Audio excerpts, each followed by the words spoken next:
Hello बच्चों, welcome to trending tutor. एक बार फिर से आपका स्वागत है ट्रेंडिंग ट्यूटर में। और आज हम करने जा रहे हैं केमिस्ट्री की क्लास नंबर 3, लेक्चर नंबर 3। ठीक है, 2 लेक्चर्स हम कर चुके हैं। आई होप आपको मज़ा आया होगा और आपके कॉन्सेप्ट्स भी क्लियर हुए होंगे। तो चलिए आज स्टार्ट करते हैं हमारा लेक्चर नंबर 3। और आज हम पढ़ने जा रहे हैं बैलेंस्ड एंड अनबैलेंस, मतलब बैलेंसिंग के बारे में पढ़ने जा रहे हैं कि बैलेंसिंग क्यों ज़रूरी है और बैलेंसिंग करते कैसे हैं। तो चलिए देखते हैं unbalance and balance chemical reactions. तो अनबैलेंस केमिकल रिएक्शन देख लेते हैं पहले। अनबैलेंस केमिकल रिएक्शन क्या होती हैं? देखो, ऐसी रिएक्शंस जिसमें जो एटम्स होते हैं लेफ्ट हैंड साइड पे और राइट हैंड साइड पे वो सेम ना हो। Number of atoms on left hand side and right hand side of the reaction are not same. तो for example Mg plus HCl gives MgCl2 plus H2। अब हमारे पास ये रिएक्शन है। ये रिएक्शन कैसे हुई है, किस टाइप की रिएक्शन है, अभी हम डिस्कस नहीं कर रहे। अभी हम सिर्फ बैलेंसिंग पे फोकस करेंगे कि बैलेंसिंग क्या होती है, ठीक है, और उसको करते कैसे हैं। बाकी सब चीज़ें कि किस टाइप की रिएक्शन है वो जब हमारा टाइप ऑफ रिएक्शन स्टार्ट होगा हम तब डिस्कस करेंगे। पूरी डिटेल आपको रिएक्शन के बारे में तब दी जाएगी। तो चलो देखो, अब यहाँ पे कौन कौन से हैं। लेफ्ट हैंड साइड, ये जो साइड है आपकी, ये क्या है हमारी लेफ्ट हैंड साइड। और रिएक्शन की ये वाली जो साइड है ये क्या है, राइट हैंड साइड। ठीक है, अब यहाँ पे कौन कौन से एटम्स हैं इस रिएक्शन में? मैग्नीशियम है, हाइड्रोजन है और क्लोरीन है। मैग्नीशियम है, हाइड्रोजन है और क्लोरीन है। तो देखो मैग्नीशियम यहाँ पे कितने हैं, LHS में अगर हम देखें लेफ्ट हैंड साइड में मैग्नीशियम कितने हैं, एक एटम है। राइट हैंड साइड में भी क्या है, एक एटम है। हाइड्रोजन कितने हैं, यहाँ पे लेफ्ट हैंड साइड में एक है, राइट हैंड साइड में दो हैं। ठीक है, ये जो लिखा होता है ना नंबर, ये हमें बताता है कि उसमें कितने एटम्स हैं। क्लोरीन, क्लोरीन यहाँ पे एक है और यहाँ पे दो है। तो लेफ्ट हैंड साइड में एक है, राइट हैंड साइड में दो है। अब आप ये कह सकते हैं कि मैग्नीशियम तो लेफ्ट हैंड साइड और राइट हैंड साइड दोनों में बराबर है, तो मैग्नीशियम यहाँ पे बैलेंस्ड है। बिल्कुल सही, मैग्नीशियम यहाँ पे बैलेंस है, बट ओवरऑल रिएक्शन आपकी बैलेंस नहीं है। ठीक है, ओवरऑल रिएक्शन जो है वो आपकी बैलेंस नहीं है। Overall reaction is not balanced. हम एक बैलेंस केमिकल रिएक्शन उसी को कहते हैं जिसमें सारे एटम्स लेफ्ट हैंड साइड पे और राइट हैंड साइड पे क्या हो, सेम हो। तो एक भी अगर डिफरेंट होता है तो उसे हम नहीं बोलते। और ध्यान रखना, अनबैलेंस केमिकल रिएक्शन को स्केलेटल इक्वेशन के नाम से या स्केलेटल केमिकल रिएक्शन के नाम से भी जाना जाता है। इसमें हम यहाँ पे लिख देते हैं एन अनबैलेंस्ड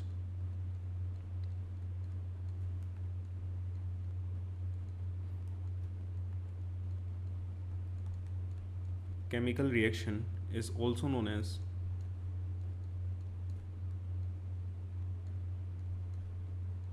skeletal equation।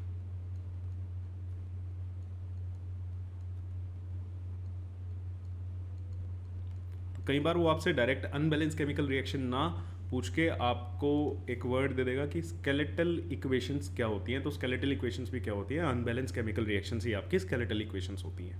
तो चलिए अब हम चलते हैं बैलेंस्ड केमिकल रिएक्शन पे। तो बैलेंस केमिकल रिएक्शन क्या होती है? एक ऐसी इक्वेशन जिसमें number of different element on the both side of equation are equal. भैया नंबर ऑफ, जैसे अभी हमने देखा एटम्स की बात की, जैसे सेम इक्वेशन थी Mg plus HCl gives MgCl2 plus H2। ठीक है, अभी ये क्या है, ये अनबैलेंस है। अगर मुझे इसको बैलेंस करना है, एक मिनट, यहाँ पे आ जाएगा 2। ठीक है, तो अब ये रिएक्शन क्या है, पूरी तरीके से बैलेंस है। कैसे है? लेफ्ट हैंड साइड में Mg कितना है, 1। ये कितना है, हाइड्रोजन कितना हो गया, ये आप ये समझ लो जैसे मैथ में अलजेब्रिक इक्वेशन में मल्टीप्लाई कर देते हैं ना, ऐसे लिखा होता है 2 इंटू एक्स प्लस वाई। तो 2 जो है वो x के साथ भी मल्टीप्लाई होता है और 2 y के साथ भी मल्टीप्लाई होता है। सेम यहाँ पे ऐसे आगे जो इंटीजर आपका लिख दिया है वो आपके सारे एटम्स के साथ, उस कंपाउंड में जितने भी एटम्स हैं उन सबके साथ क्या होता है, मल्टीप्लाई होता है। ठीक है, इसको स्टोशियोमेट्रिक कोफिशिएंट बोलते हैं। अभी बैलेंसिंग में आपको मैं बताता हूँ। तो यहाँ पे कितना है, ये हाइड्रोजन कितने हो गए, मैग्नीशियम, हाइड्रोजन, क्लोरीन, LHS में ये 1 है, यहाँ पे भी ये 2 हो गए, और क्लोरीन भी क्या हो गया, 2 हो गया। राइट हैंड साइड में मैग्नीशियम कितने हैं, 1 है, क्लोरीन कितने हैं, 2 है, हाइड्रोजन भी कितने हैं, 2 है।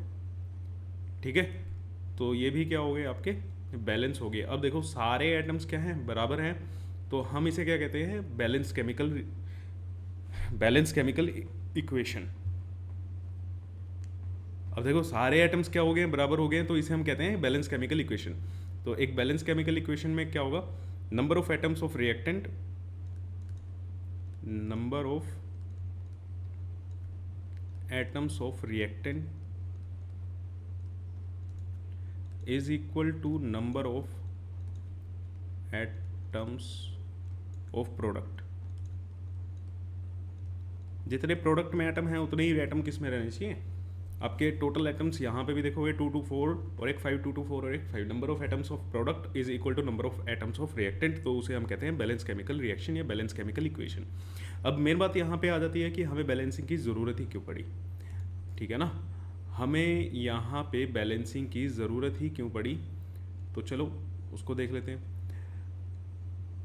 रीज़न हमने यहाँ पे लिख दिया है, इसका रीज़न भी यही है सेम, कि नंबर ऑफ एटम्स रिएक्टेंट के और नंबर ऑफ एटम्स प्रोडक्ट के क्या होने चाहिए, सेम होना चाहिए। अब ऐसा क्यों होना चाहिए, देखो अगर मान लो मैं कह देता हूँ यहाँ पे क्लोरीन क्या हो गया, 1 है, और वहाँ पे क्लोरीन राइट हैंड साइड में क्या है, 2 है, तो भैया क्लोरीन, जब पहले क्लोरीन का एक एटम था, अब एक एटम का मास होगा क्लोरीन का कुछ, ठीक है, यहाँ पे वो मास क्या हो गया, बढ़ गया।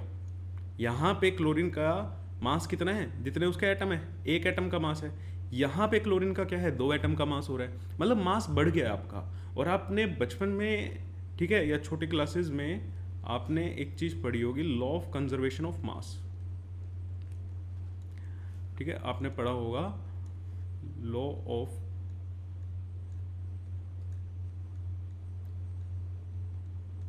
Conservation of mass, that mass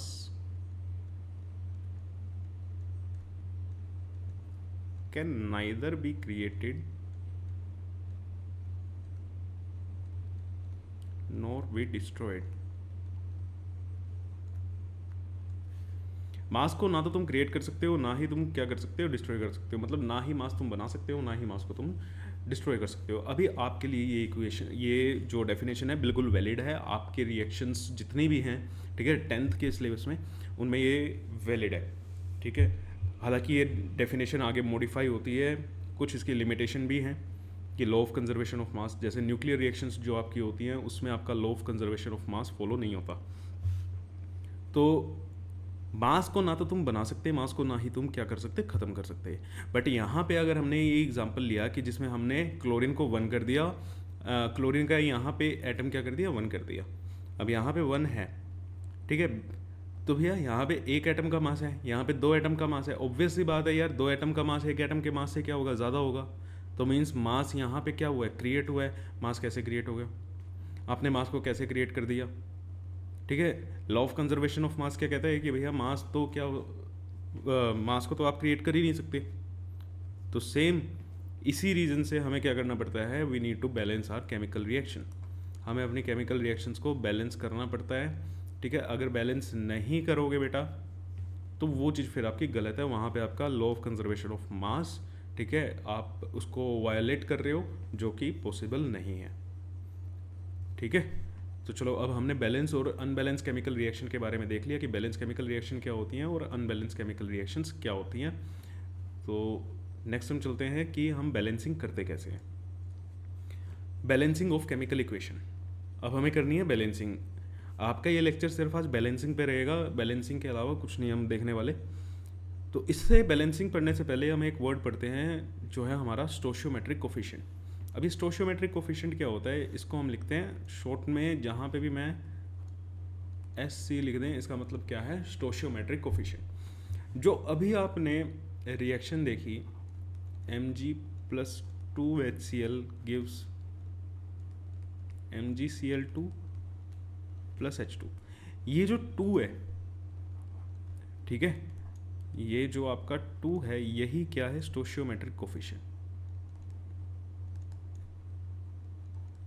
इसी को ही हम क्या बोलते हैं, स्टोशियोमेट्रिक कोफिशिएंट। अब स्टोशियोमेट्रिक कोफिशिएंट्स आपका अभी के लिए आप मान के चलो कि ये क्या बताता है, नंबर ऑफ मॉलिक्यूल बताता है, ठीक है।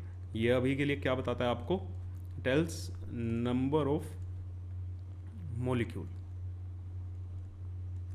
जैसे अगर मैं यहाँ पे लिखता हूँ HCl, अब HCl के आगे कुछ नहीं लिखा है तो मीन्स वो बाय डिफ़ॉल्ट क्या माना जाता है, 1। अगर कुछ नहीं लिखा है तो वो क्या है, 1। इसका मतलब 1 मॉलिक्यूल ऑफ HCl, इसका मतलब क्या है, 1 मॉलिक्यूल ऑफ HCl। अगर हम यहाँ पे कर देते हैं 2, तो इसका मतलब क्या हो जाएगा, 2HCl का मतलब 2 मॉलिक्यूल्स ऑफ HCl। इसका मतलब क्या हो जाएगा, 2 मॉलिक्यूल्स ऑफ HCl। अब आई होप आपको मॉलिक्यूल एटम के बीच में डिफरेंस पता होगा। चलो एक बार देख लेते हैं, हम बता देता हूँ मैं। 2 वर्ड होते हैं बेटा, एटम और मॉलिक्यूल। अगर आप दोनों की डेफिनेशन देखोगे, इसमें भी एक वर्ड आता है जो जिसे हम कहते हैं स्मॉलेस्ट एलिमेंट, स्मॉलेस्ट पार्ट, और इसमें भी क्या आता है, स्मॉलेस्ट। तो ये वो स्मॉलेस्ट एंटिटी होती है जो इंडिपेंडेंटली एग्जिस्ट कर भी सकती है या नहीं भी कर सकती, ठीक है। इसमें चीज़ याद रखनी है, इट मे और may not have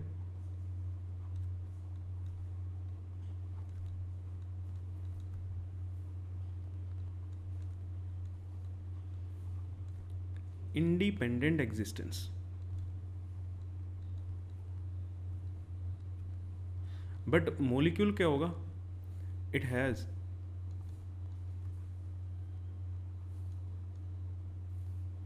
independent existence.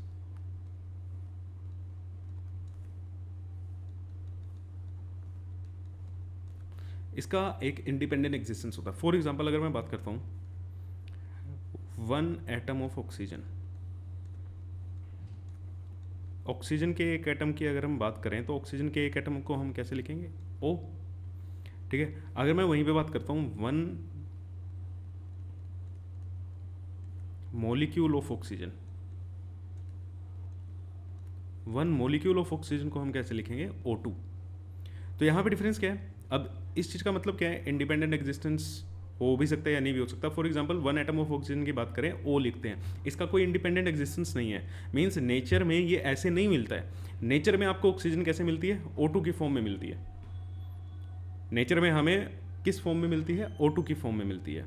और यहीं से एक और चीज़, अब एक मोलिक्यूल ऑक्सीजन में कितने एटम्स हैं, 2 एटम्स हैं, ठीक है। 1 मोलिक्यूल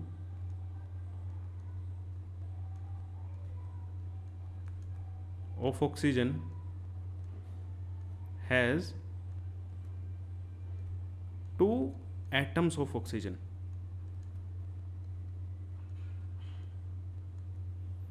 ठीक है। अब ये चीज़ मैं आपको क्यों बता रहा हूँ, क्योंकि इसी चीज़ से आपकी बैलेंसिंग होगी।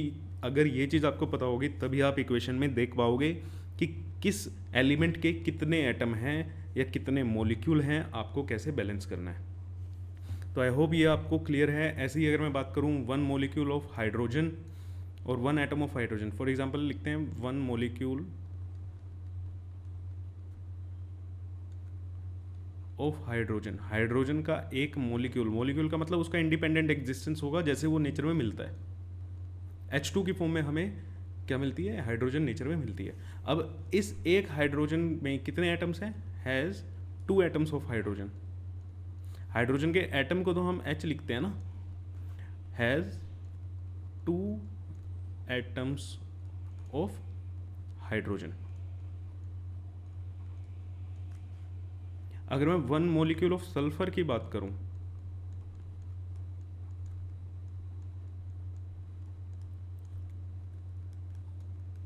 वन मॉलिक्यूल ऑफ सल्फर की बात करें तो वो लिखा जाता है S8। अब इसमें क्या है, सल्फर का सिंबल तो क्या है, एस है। सल्फर का एक एटम को हम कैसे रिप्रेजेंट करते हैं, एस से रिप्रेजेंट करते हैं। तो एक मॉलिक्यूल में कितने एटम्स हो गए, 8, has 8 atoms of sulphur.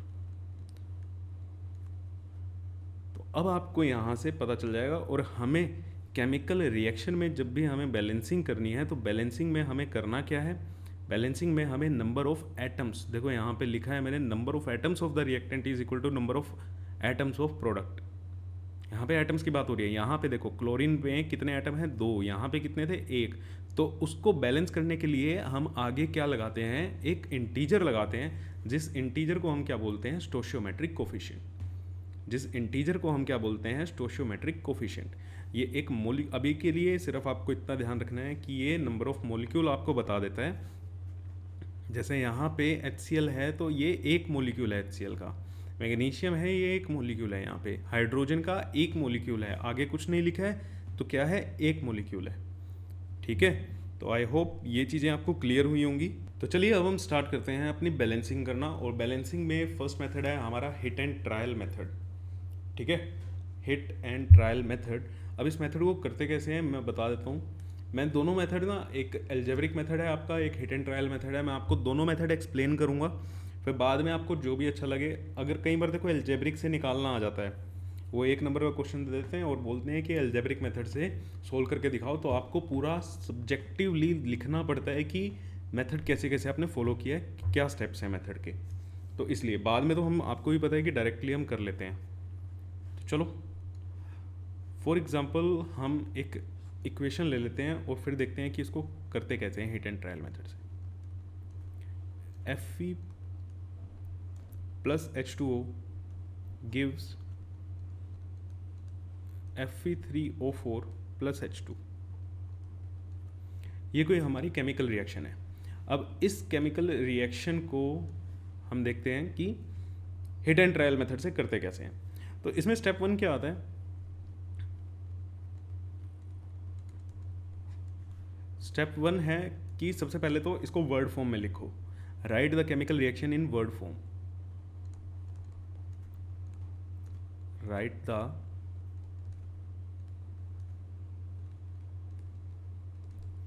Chemical reaction in word form. ठीक है, तो ये क्या है, Fe क्या होता है, आयरन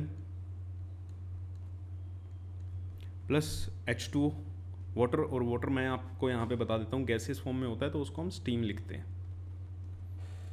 गिव्स Fe3O4। Fe3O4 का नाम होता है बेटा मैग्नेटाइट।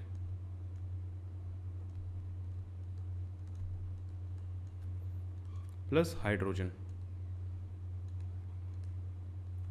ठीक है, कोई भी रिएक्शन होगी आपको पहले वर्ड फॉर्म में ही दी जाएगी, तो फिर आपको लिखना पड़ेगा इसको इक्वेशन की फॉर्म में।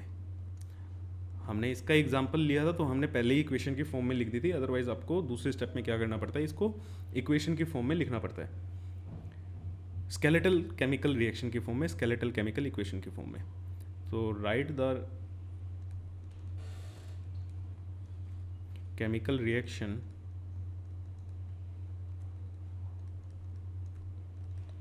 in form of skeletal chemical equation। Skeletal chemical equation की फॉर्म में लिखो। स्केलेटल केमिकल इक्वेशन क्या होती हैं, जो अनबैलेंस्ड होती हैं, means Fe plus H2O gives Fe3O4 plus H2। तो ये चीज़ हमारी क्लियर है। अब हम देखते हैं हमारा स्टेप नंबर 3। अब स्टेप नंबर 3 में क्या आएगा कि NCERT के हिसाब से चल रहे हैं बिल्कुल। स्टेप नंबर 3 में क्या आएगा कि आप जितने भी आपके केमिकल सिंबल्स हैं, फॉर्मूले हैं, मीन्स उन सबको बॉक्सेस में क्या कर दो, बंद कर दो।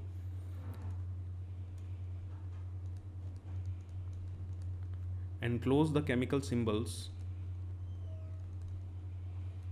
ये आपके NCERT में सेम टू सेम दिया हुआ है, उसी के हिसाब से हम चल रहे हैं। And formula in boxes.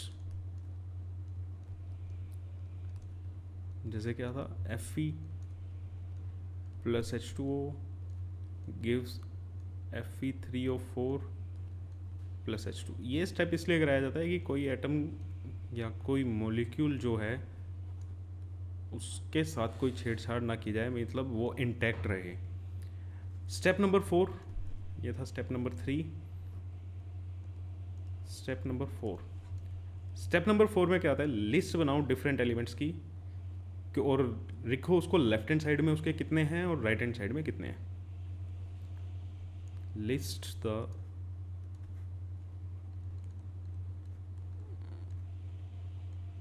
number of atoms, list the number of atoms of different element।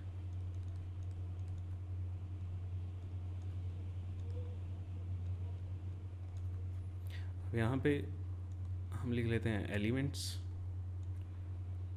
Number of atoms,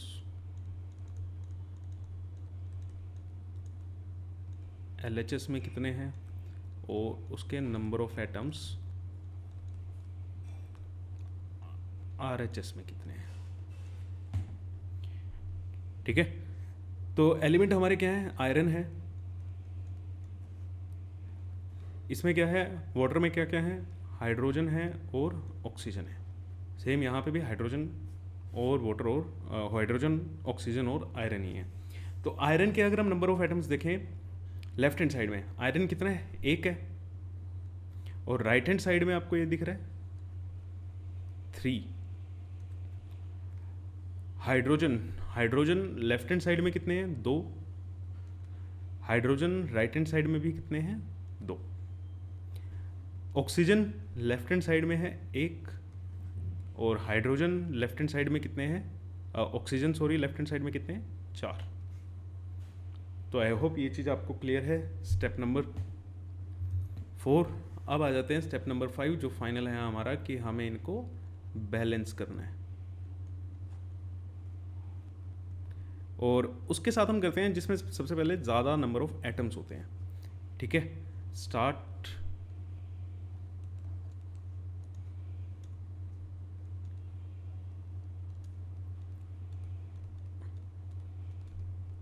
balancing of compound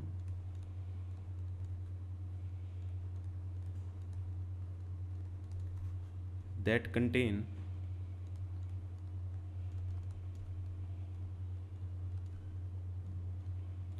maximum number of atoms। और मैक्सिमम नंबर ऑफ एटम्स किसमें यहाँ पे देखें तो Fe3O4 में है। ठीक है, तो हम सबसे पहले Fe3O4 से क्या करेंगे, बैलेंसिंग करना स्टार्ट करेंगे। तो उससे पहले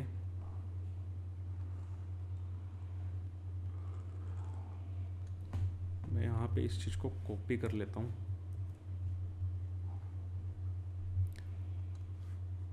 तो ये हमारा आ गया, हम Fe3O4 से स्टार्ट करेंगे। और मैं यहाँ पे एक चीज़ आपको बता देता हूँ, ऑक्सीजन को ना हमेशा लास्ट में बैलेंस करना, ऑक्सीजन को हमेशा ही लास्ट में बैलेंस करना। और यहाँ पे हम अपनी इक्वेशन लिख लेते हैं। हमारी इक्वेशन क्या थी, Fe plus H2O gives Fe3O4 plus H2। तो चलो देखते हैं, हमें Fe3O4 में बैलेंस करना है। और मैं साथ ही साथ आपको ये भी बता रहा हूँ कि ऑक्सीजन को हम सबसे लास्ट में बैलेंस करते हैं। ऑक्सीजन को आप पहले बैलेंस करना स्टार्ट कर जाओगे तो काफ़ी ज़्यादा कंफ्यूज हो जाओगे, आप करके देख लेना अदरवाइज। तो Fe आयरन, आयरन यहाँ पे कितना है, 1 है, यहाँ पे 3 है, तो कैसे करें। ठीक है, तो यहाँ पे हम क्या करते हैं, इसको 3 से मल्टीप्लाई कर देते हैं। इसको जैसे ही आप 3 से मल्टीप्लाई करोगे, ये हो गया 3, तो यहाँ पे आयरन बैलेंस हो गया। आयरन को यहाँ पे पुट करके देखो। ठीक है, जैसे आप यहाँ पे इस टेबल में चेंज करोगे ना, वैसे ही आप यहाँ पे एक बार उस नंबर को पुट करके देखो कि उसके कारण किसी और पे इफेक्ट तो नहीं पड़ रहा। अब यहाँ पे आयरन 3 हो गया, यहाँ पे हमने कोई चेंज नहीं किया। ठीक है, यहाँ पे 1 का 1 है, सेम है, तो यहाँ पे हमारा कोई चेंज नहीं, अभी हमारी रिएक्शन ऐसी है। अब नेक्स्ट है, देखो 2 रह गए, हाइड्रोजन और ऑक्सीजन। मैं किसको बैलेंस करूँ, मैं बैलेंस करूँगा हाइड्रोजन को। और हाइड्रोजन देखें तो हाइड्रोजन तो ऑलरेडी बैलेंस है, ये तो हमारा काम ही आसान हो गया। Very good. तो अब हमारा रह गया है ऑक्सीजन। अब मैं जैसे ही ऑक्सीजन को बैलेंस करता हूँ, यहाँ पे 4 है, राइट हैंड साइड में 4 है, यहाँ पे 1 है, तो मुझे यहाँ पे इसको 4 से मल्टीप्लाई करना पड़ेगा। लेफ्ट हैंड साइड में मैंने ऑक्सीजन को 4 से मल्टीप्लाई किया है, तो लेफ्ट हैंड साइड में ऑक्सीजन हमारा यहाँ पे है, इसको मुझे 4 से मल्टीप्लाई करना है, तो 4 मैं यहाँ पे नहीं लगाऊंगा। जो भी चीज़ आप बैलेंस करोगे वो आप जो भी इंटीजर पुट करोगे वो आप स्टोशियोमेट्रिक कोफिशिएंट की फॉर्म में करोगे। तो यहाँ पे मैंने लगाया 4। अब यहाँ पे मैंने जैसे ही 4 लगाया, अब मैंने ये चीज़ आपको बताई थी कि अगर आप आगे लगा देते हो, ठीक है ना, एज अ स्टोशियोमेट्रिक कोफिशिएंट लगाते हो तो वो सबसे मल्टीप्लाई होता है। जैसे अलजेब्रा में ये 4x से भी मल्टीप्लाई होगा, 4y से भी मल्टीप्लाई होगा। सिमिलरली अब यहाँ पे जैसे ही 4 लगाया तो वो 4 हाइड्रोजन से भी मल्टीप्लाई हो रहा है और वो 4 ऑक्सीजन से भी मल्टीप्लाई हो रहा है। अब यहाँ पे मेरे ऑक्सीजन तो बैलेंस हो गया, ऑक्सीजन यहाँ पे भी 4 है, ऑक्सीजन यहाँ पे भी 4 है, ऑक्सीजन मेरा कंप्लीटली बैलेंस है। बट ऑक्सीजन के कारण मेरे हाइड्रोजन पे फ़र्क पड़ गया, ठीक है ना, हाइड्रोजन पे मेरा फ़र्क पड़ गया क्योंकि जैसे ही मैंने यहाँ पे 4 लगाया तो number of hydrogen on the left hand side जो पहले 2 थे वो कितने हो गए, 4 2 ज़ा 8, वो कितना हो गया, 8 हो गया। तो मुझे बैलेंस करना पड़ेगा हाइड्रोजन को भी। देखो पहले ये बैलेंस था, अब मुझे क्या करना पड़ेगा, दोबारा से इसको बैलेंस करना पड़ेगा। यहाँ पे लेफ्ट हैंड साइड में क्या हो गया, 8 हो गया, यहाँ पे 2 है, तो इसको मुझे 4 से मल्टीप्लाई करना पड़ेगा। और 4 हाइड्रोजन यहाँ पे है, 4 को हम लगाएं तो स्टोशियोमेट्रिक की फॉर्म में लगाएंगे, 4 ये लगाया। यहाँ पे 4 लगाने से किसी और चीज़ पे कोई इफेक्ट नहीं पड़ा, ठीक है। तो फाइनली ये हमारा रिजल्ट आया कि 3Fe + 4H2O gives Fe3O4 + 4H2। ये जो हमारी अब रिएक्शन आई, ये क्या है, ये एक बैलेंस केमिकल रिएक्शन है। इसे हम क्या बोलेंगे, balanced chemical reaction.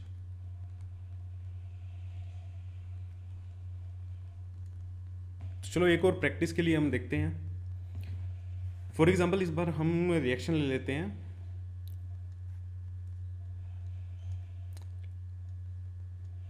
C3H8 + O2 gives CO2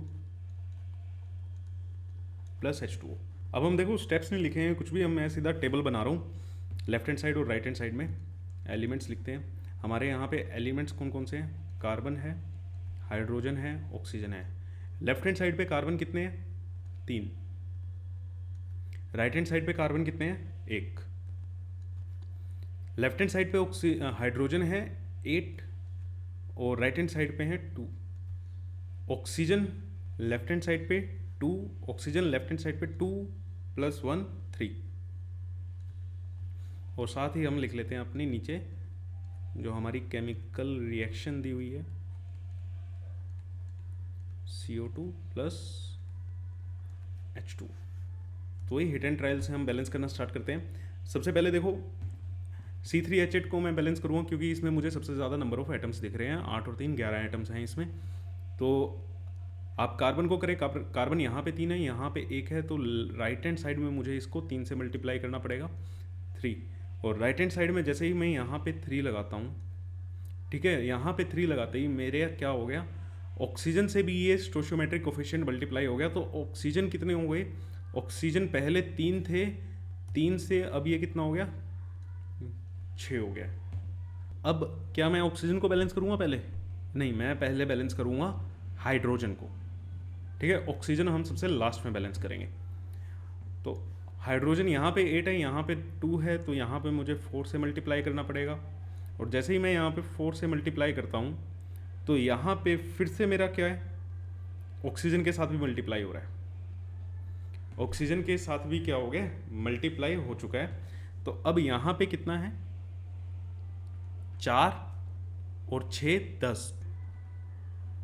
ये टोटल अगर अब मैं देखूं, टोटल ये कितना हो गया, 10 हो गए। तो अब यहाँ पे मेरे कितने हैं, 10, यहाँ पे कितने हैं, 2, तो यहाँ पे मुझे 5 से मल्टीप्लाई करना पड़ेगा। तो आई होप अब ये रिएक्शन क्या है, बैलेंस है। कार्बन अभी भी ये हाँ, यहाँ पे हमने रिएक्शन ही गलत लिखी हुई है, इक्वेशन ही गलत लिखी हुई है। ये थी C3H8, तो हाँ, अब देखो कार्बन यहाँ पे 3 है, यहाँ पे भी 3 है, हाइड्रोजन यहाँ पे 8 है, हाइड्रोजन 4 2 8, ऑक्सीजन यहाँ पे टोटल 10, 6 + 4 10। तो ये आपका मेथड होता है, ठीक है, हिट एंड ट्रायल मेथड। चलिए अब देखते हैं सेकंड मेथड जो है हमारा एल्जेब्रिक मेथड। अब एल्जेब्रिक मेथड में देखो क्या करना है। एल्जेब्रिक मेथड में केमिकल रिएक्शन लिखो। अब इसको भी चलो हम स्टेप बाय स्टेप देखते हैं। सबसे पहले तो इसमें स्टेप 1 क्या होता है, right chemical reaction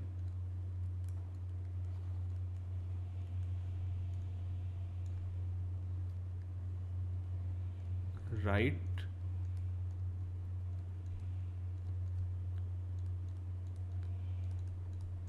chemical reaction या chemical equation and its stoichiometric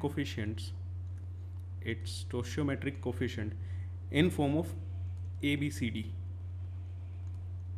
in form of A B C D etcetera जितने भी हों लगाते जाना। इन फ्रंट ऑफ, लगाने कहाँ पे हैं, in front of reactant and product, reactant और प्रोडक्ट के आगे आप ए बी सी डी की फॉर्म में क्या कर दोगे, स्टोशियोमेट्रिक कोफिशिएंट्स को लिख दोगे।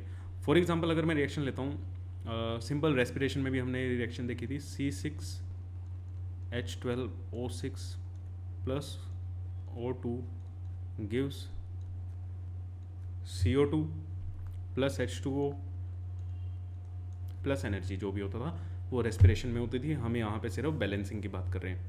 तो जैसे ही मैं ये लिखूँगा तो मुझे यहाँ पे क्या लिखना है, ए बी सी डी की फॉर्म में स्टोशियोमेट्रिक कोफिशिएंट्स लगा देने हैं। जैसे फॉर एग्जांपल यहाँ पे मैंने लिख दिया ए, यहाँ पे बी, यहाँ पे सी और यहाँ पे डी। अब देखो बैलेंसिंग में हम करते क्या है, स्टोशियोमेट्रिक कोफिशिएंट की तो वैल्यू निकालते हैं, ठीक है ना। तो यही है हमारा स्टेप 1 कि हम जो भी केमिकल रिएक्शन है उसके आगे स्टोशियोमेट्रिक कोफिशिएंट अपने आप से मान लेंगे, ए बी सी डी, बाद में इनकी क्या कर देंगे, वैल्यू निकाल देंगे। तो चलो इसमें स्टेप 2 क्या है। अब स्टेप 2 में क्या होता है, हर एक एलिमेंट लेफ्ट हैंड साइड पे और राइट हैंड साइड पे जितने भी हैं, ठीक है, उनके नंबर ऑफ एटम्स लिखो। उनके क्या करने हैं, हमें नंबर ऑफ एटम्स लिखने हैं। Right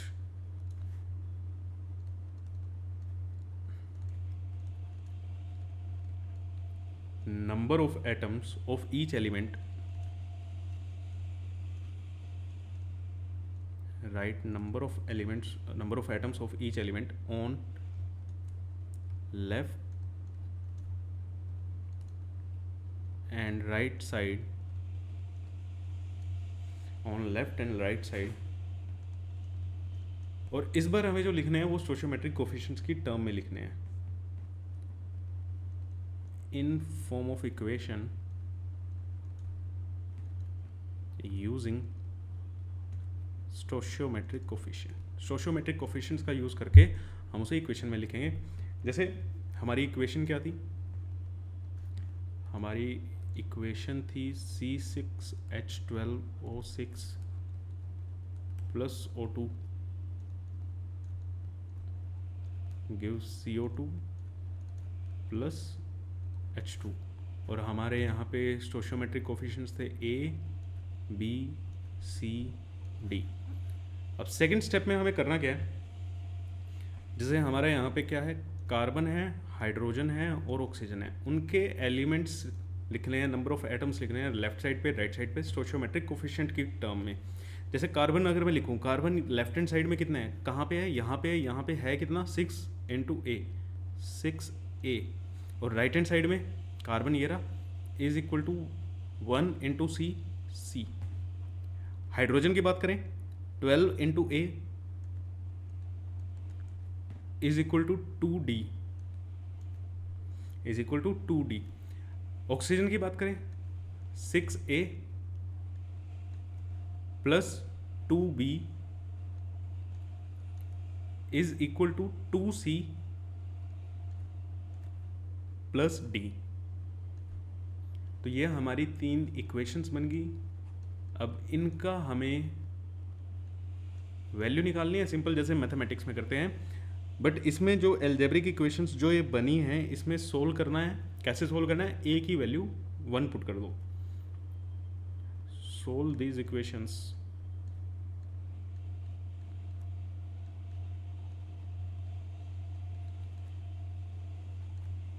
bye putting a is equal to 1। A को 1 पुट करो और सबकी वैल्यू निकाल लो। जैसे ही मैं ए को 1 पुट करता हूँ इक्वेशन नंबर 1 से 6 इंटू 1 इज इक्वल टू सी, तो सी की वैल्यू मेरी क्या आ गई 6। और इक्वेशन नंबर 2 से 12 into 1 is equal to 2d, तो 12 divided by 2 is equal to d, तो d की वैल्यू यहाँ से आ गई 6। अब क्या रहेगी, a की वैल्यू हमारे पास आ चुकी है, a b की वैल्यू रहेगी है, b की वैल्यू इस इक्वेशन से निकाल लेते हैं। 6 into 1 plus 2b is equal to c की वैल्यू कितनी आई 6, 2 इंटू 6 प्लस d की वैल्यू 6। तो इक्वेशन सोल्व करें तो 2b is equal to 12 plus 6 18, और यहाँ से 6 माइनस 6 12, तो b की वैल्यू भी क्या आ गई 6, b की वैल्यू भी क्या आ गई 6। फाइनली हमारे पास a की वैल्यू भी आ गई है, b की भी a की वैल्यू क्या थी 1, b की वैल्यू क्या आई है 6, c की वैल्यू भी 6 और d की वैल्यू भी क्या आई है 6। और हमारी इक्वेशन थी C6H12O6 plus O2 gives CO2 plus H2। तो अब यहाँ पे A B C D जहाँ पे भी पुट किए थे उन सबकी क्या कर दो, वैल्यू पुट कर दो। जैसे A की वैल्यू है यहाँ पे 1, लिखना चाहो ठीक है 1, नहीं लिखना चाहो तो भी कोई दिक्कत नहीं है। यहाँ पे B की वैल्यू थी, B की वैल्यू 6 थी 6, C की वैल्यू अगेन 6, D की वैल्यू भी 6। तो ये था हमारा एल्जेब्रिक मेथड। चलो इसमें एक और मैं प्रैक्टिस कराता हूँ आपको, एक क्वेश्चन और हम करके देखते हैं।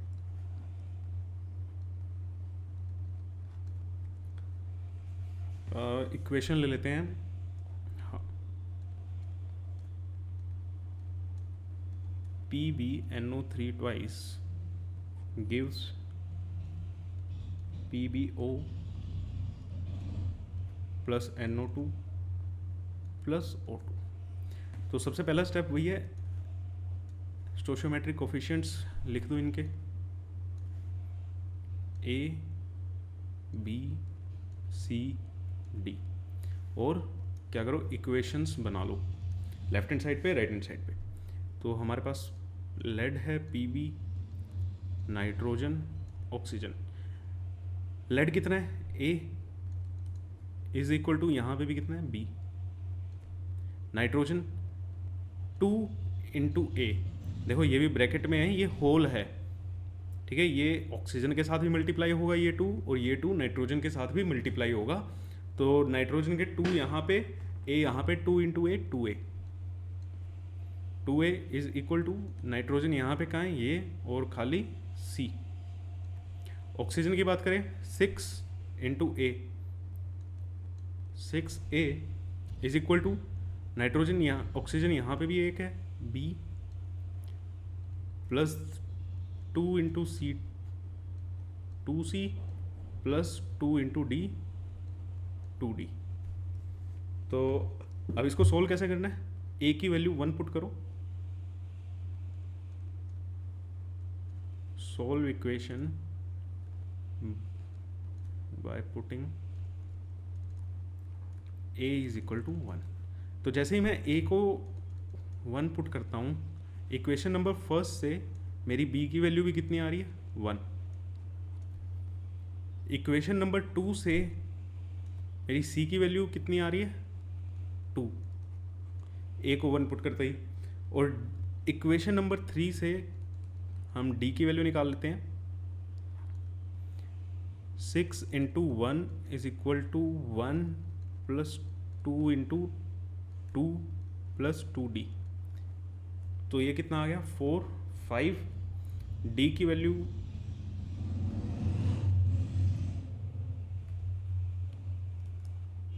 तो ये कितना आ गया 6 is equal to 5 plus 2D, तो 1 is equal to 2D D की वैल्यू आ गई 1/2। डी की वैल्यू मेरी यहाँ पे आ रही है 1/2।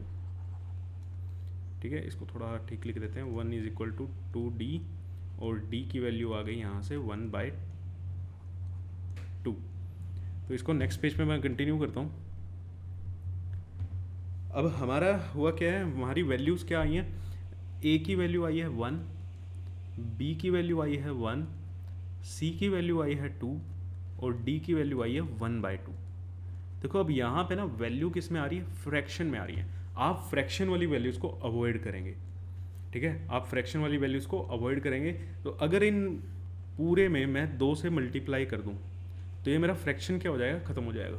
और जैसे ही 2 से मल्टीप्लाई करूँगा तो ए की वैल्यू क्या होगी 2, बी की वैल्यू भी क्या होगी 2, सी की वैल्यू क्या हो गई 4, और डी की वैल्यू क्या हो गई 1। तो अब हमारी फाइनल इक्वेशन क्या थी, इक्वेशन थी हमारी PbNO3 twice gives PbO plus NO2 plus O2। और यहाँ पे हम जब वैल्यू डालेंगे, ए की वैल्यू 2, बी की वैल्यू 2, सी की वैल्यू 4, और डी की वैल्यू 1, तो ये हो गई हमारी इक्वेशन बैलेंस। तो आई होप आपको बैलेंसिंग समझ आ गई होगी। और अब अगर आपने बैलेंसिंग सीख ली है, केमिस्ट्री का एक रूल याद रखना, जब भी आप कोई केमिकल इक्वेशन लिखेंगे तो वो केमिकल इक्वेशन आपकी बैलेंस होनी चाहिए, चाहे आपको बैलेंसिंग के लिए बोला है या नहीं बोला। देखो कुछ तो आपके स्ट्रेट फॉरवर्ड क्वेश्चन आएंगे 1-2 नंबर में कि फॉलोइंग बैलेंस इक्वेशंस को बैलेंस कर दो। ठीक है, बैलेंस द फॉलोइंग इक्वेशंस। और अदरवाइज आप कोई भी क्वेश्चन आ जाता है, चाहे वो इस चैप्टर से है, चाहे वो आपके केमिस्ट्री के किसी भी चैप्टर से है, अगर आप रिएक्शन लिख रहे हो, इक्वेशन लिख रहे हो, तो वो इक्वेशन बैलेंस होनी चाहिए, अदरवाइज आपके मार्क्स डिडक्ट होंगे। ठीक है, तो आज के लेक्चर में इतना ही। बस आपका होमवर्क देख लीजिए अपना। ये है आपका होमवर्क, 10 क्वेश्चन है, इनको आपको बैलेंस करके लेके आना है। मेथड आप जो भी यूज़ करो, हिट एंड ट्रायल यूज़ करना है, हिट एंड ट्रायल यूज़ करो, एल्जेब्रिक मेथड यूज़ करना है, एल्जेब्रिक मेथड यूज़ करो। फिर भी मैं आपको 1-2 बार कहूँगा कि एल्जेब्रिक मेथड 2-3 क्वेश्चंस में तो अप्लाई करके देखना। अगर आप डायरेक्ट कर लेते हो इनको, डायरेक्ट बहुत अच्छा है, एल्जेब्रिक मेथड से ज़रूर करना, क्योंकि कई बार देखा है पेपर में 1-2 बार एल्जेब्रिक मेथड से आ जाते हैं, फिर बच्चे को लिखना नहीं आता है, बैलेंस करनी उसको आती है। ठीक है, बैलेंस करनी इक्वेशन आती है, बट एल्जेब्रिक मेथड में लिखना कैसे है, वो सोल्व कैसे करना है, वो चीज़ उसको नहीं आती। और CBSE में लिखने के ही नंबर मिलते हैं। आपकी शीट पे जो चीज़ लिख के आए हो आपको उसी के मार्क्स मिलेंगे, और किसी चीज़ के मार्क्स नहीं मिलेंगे। ठीक है, तो एक बार लिख के प्रैक्टिस ज़रूर करना।